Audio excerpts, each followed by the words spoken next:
in the first 3 laps of the race. When we come by, there will be 6 laps remaining. Hold on, because here we go. Bowyer on the high side. Down low, it's Earnhardt Jr. Green flag flies. We're racing at Daytona again.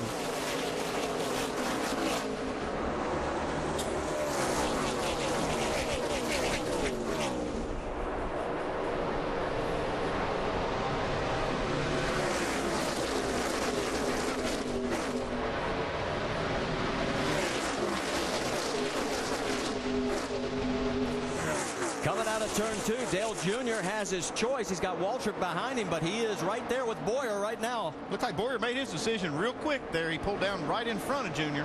Yeah, he wanted that experience. Nothing against Trevor Bayne. Trevor Bayne got shuffled back, and he's out of the picture for the moment. And it looked like maybe Michael Waltrip got shuffled as well. There he is all alone down on the low side of the track. There goes Reed Sorensen with his help. Landon Castle in the one right behind with Tony Stewart. Yeah, Tony Stewart's got a big push now on this one car. Let's see if they can go to the front.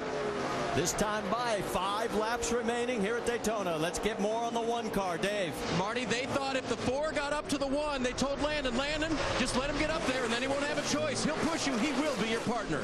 Well, they have made the connection, and here they come down on the low side of the track. 21-year-old Landon Castle has a 5-time winner stuck on his rear bumper. They go past Reed Sorensen. They're catching the leaders here, too. There a lot of momentum. Joe Gibbs Racing duo. And then in front of them, it is Clint Bowyer, followed by Dale Earnhardt Jr. 6 cars right now in this freight train.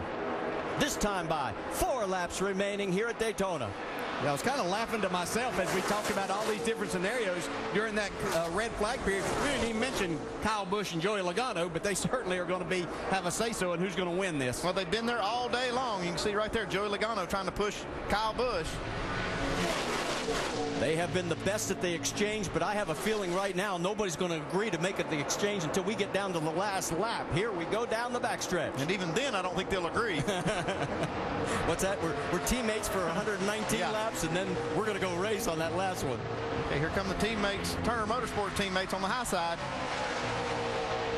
They're trying to make it an 8-car. Look out, trying to split the middle. Castle looking for a hole. On the high side, here comes the Joe Gibbs teammates. Who's going to lead at this time? It is Kyle Busch. We have our 33rd lead change. Okay, just 3 laps to go. They've got to make a decision now. No room unless you want to really go high, and nobody's been willing to do that up front. It's basically been side by side through all the turns. Just a matter here, who can stay latched on the very best? Make this 2-car tandem work. Bowyer and Dale Jr. push their way out, and right behind him, Castle comes along with Tony Stewart. They do make the change.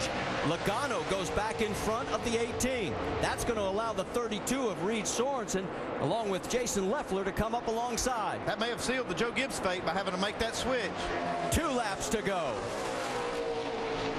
Comes Castle and Stewart now. Still, they got a lot of momentum up on the top side. See if they can carry it by. Is he going to push that car by? Well, as you see Tony Stewart duck out now.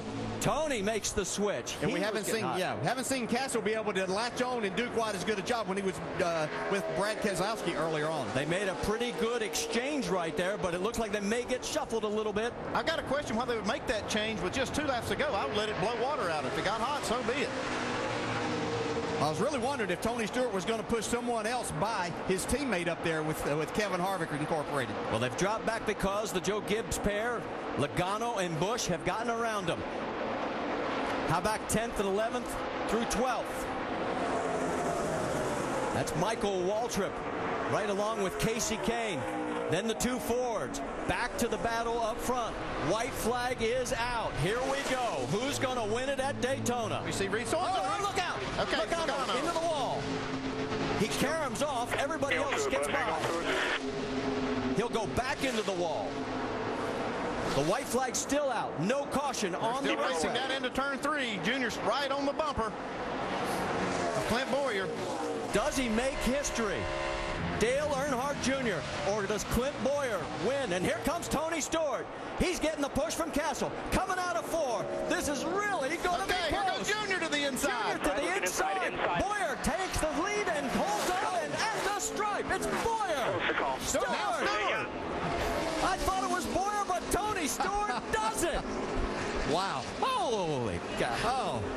They're saying Bowyer's the winner. That was too close to call. I thought so too, and then the scoring monitor came up and said Stewart. It looked like Bowyer had it, and NASCAR is saying it is Clint Bowyer. Well, Tony Stewart doesn't know that. Now we're holding 4. Nope, it is okay, official. now Tony Stewart. It is Great official. job, buddy. Great job. Woof. 4 in a row, baby. 4 in a row is right. Oh, my goodness. Wow. 6 out of the last 7. Tony Stewart, his 16th Daytona win. And the streak continues. He's won at least one event since 2005 during Speed Weeks. Let's go back and take another look at this, because this was oh so close. There it is. It's right at the very front. 7 1/1000ths of a second. Incredible. Oh, my. Just incredible. How does he find his way there every single time? Well, you asked why he got around the exchange on Landon Castle. Now we know. He said, Castle, push me, buddy. Landon Castle did a fantastic job of getting on Tony's bumper and pushing him right there. You saw Bowyer try to make the block and then got back down with Junior. Woof.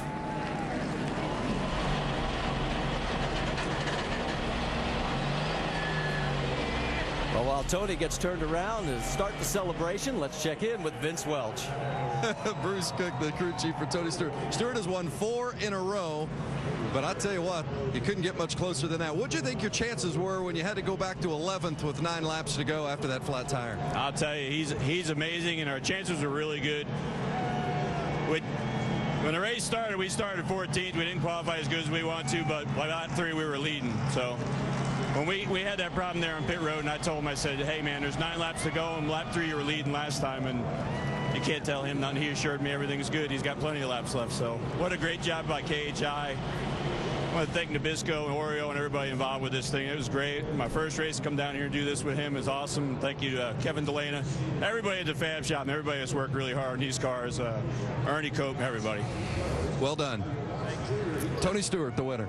And the salute to Dale Earnhardt Sr., the 3 fingers out the window of our race winner, Tony Stewart, and an oh-so-close finish. He restarted 11th with 6 to go and won it by 7 1/1000ths of a second.